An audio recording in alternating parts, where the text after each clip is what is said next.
Today we're going to modulate our LFO with another LFO. Freebeat. Hey, how's it going, everybody? Welcome to Freebeat, where I post new music-related content every single day, so if that sounds good to you, hit that subscribe button, ring that notification bell. Let's get started.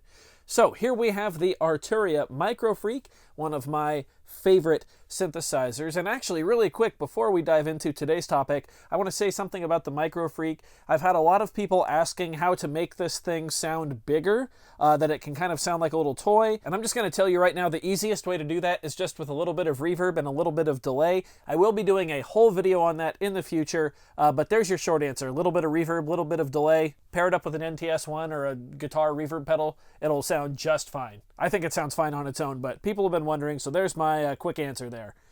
Anyway, today I thought it would be fun to just have some fun with the digital patch bay up here, which basically allows us to send any of our modulation sources to any of our destinations. And thanks to our 3 custom assign slots up there, those can be whatever we want. So today I figured we would send our LFO to something like the resonance maybe, and then use the cycling envelope in loop mode, which effectively makes it a second LFO. I thought we could then modulate the LFO's speed with the cycling envelope, which would give us this really cool effect on the resonance, and then maybe we could set the cutoff to the key press, so we could modulate that as well, or maybe we could stretch that out over our normal envelope. Anyway, let's dive right into it. So I've got a blank preset, just completely initialized. Let's go ahead and dial this in. So up here on our matrix, we are going to go down to the LFO row here, which is right there. And let's go ahead and set that to resonance. So resonance is not one of the 4 stock destinations right here, so we need to hold down assign 1. As we're holding that, I'm going to wiggle the resonance knob, and now this slot right here is set to resonance. So we're going to send our LFO to resonance. Click it in, and we will start increasing it.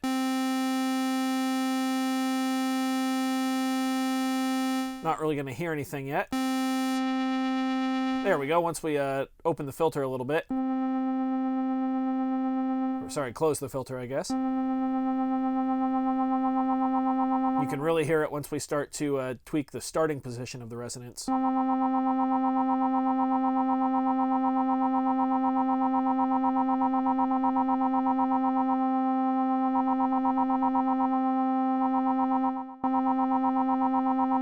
There we go, I have it set to about 52. And that's pretty cool. Nothing crazy, but it's definitely interesting. I like modulating resonance sometimes instead of the filter cutoff.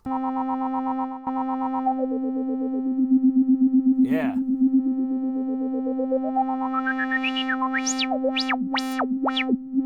It's a cool effect. Anyway, now we will go to our cycling envelope. We need to press the mode button to get it into loop mode. This will essentially let us shape it as a second LFO. Then we use these knobs here to determine what that shape is going to be. So obviously right here we have a triangle wave, and we can set the rise and fall time, effectively messing with the speed. It's almost a little more in-depth than an LFO because there's a lot more you can do with it. We can actually hold shift and select the curve here, so we could kind of round that out if we wanted to. Yeah, there's a lot you can do with this cycling envelope. It's one of my favorite features. So now what we want to use the cycling envelope to modulate is the LFO rate control. Because remember, the LFO is modulating the resonance right now. So here's our rate knob here. So I'm going to click it in to turn off sync mode. Now it's just kind of freestanding here. So I start to increase the speed. We'll get back to where we were.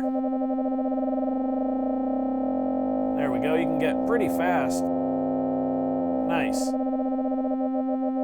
I like it right there, about 7 or so. About 7 hertz, yeah. Cool. So now let's go ahead and send our cycling envelope to modulate this knob here, which will be really cool. It'll give us a variable rate on our LFO. So to do that, we need to set the LFO rate knob as a destination, which is something we can very easily do using, again, the custom assign slot. So we already used custom slot 1. Let's hold down assign 2, wiggle the LFO rate knob. Now whatever we assign to assign slot 2 will actually be controlling the LFO rate. So we're going to go to cycling envelope, which is the very first row. We're going to set that to assign 2. And let's set it to about 21 for right now, just to hear how this works. How cool is that? So it's effectively turning our LFO rate knob in accordance with this shape. So now we can stretch this out.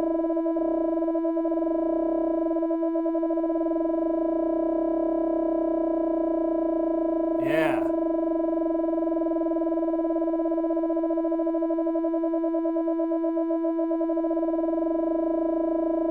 That's so sick. That's really cool. Wow.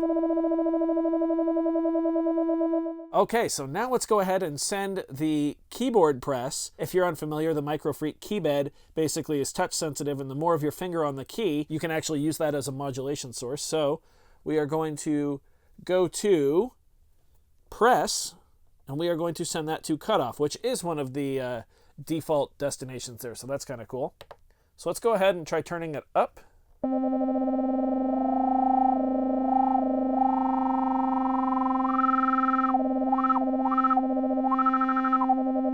Yeah.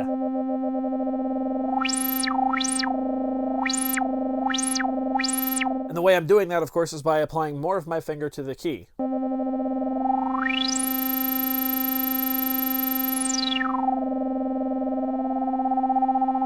All the meanwhile, our resonance is still being controlled by an LFO, which is being controlled by a cycling envelope. That's why you hear the speed of it changing.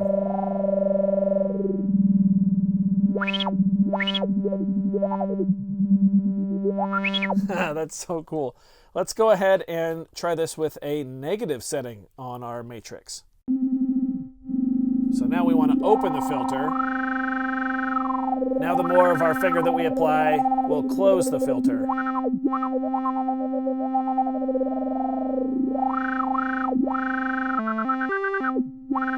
That's so cool. Now we are free to do whatever we want, basically. Let's change our oscillator type here. So we're on the default one, which was basic waves. Let's try super wave.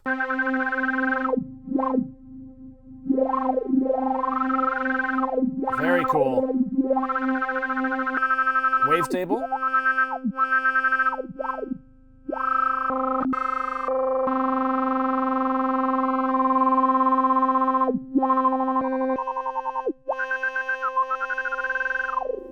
That's so awesome. Let's skip to 2-operator FM, one of my favorites.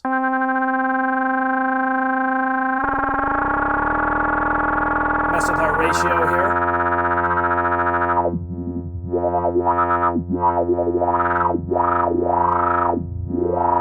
Yeah.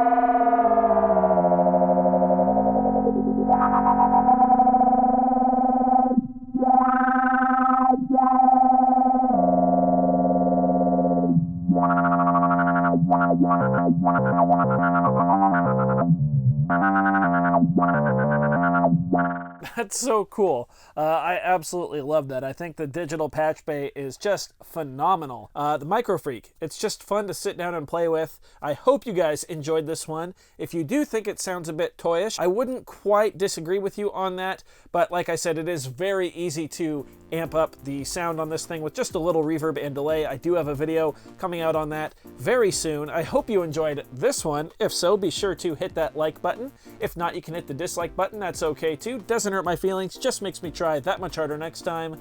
Either way, be sure to hit that subscribe button, ring that notification bell. Thank you so very much for being here. Thanks for watching. We'll see you next time. Bye.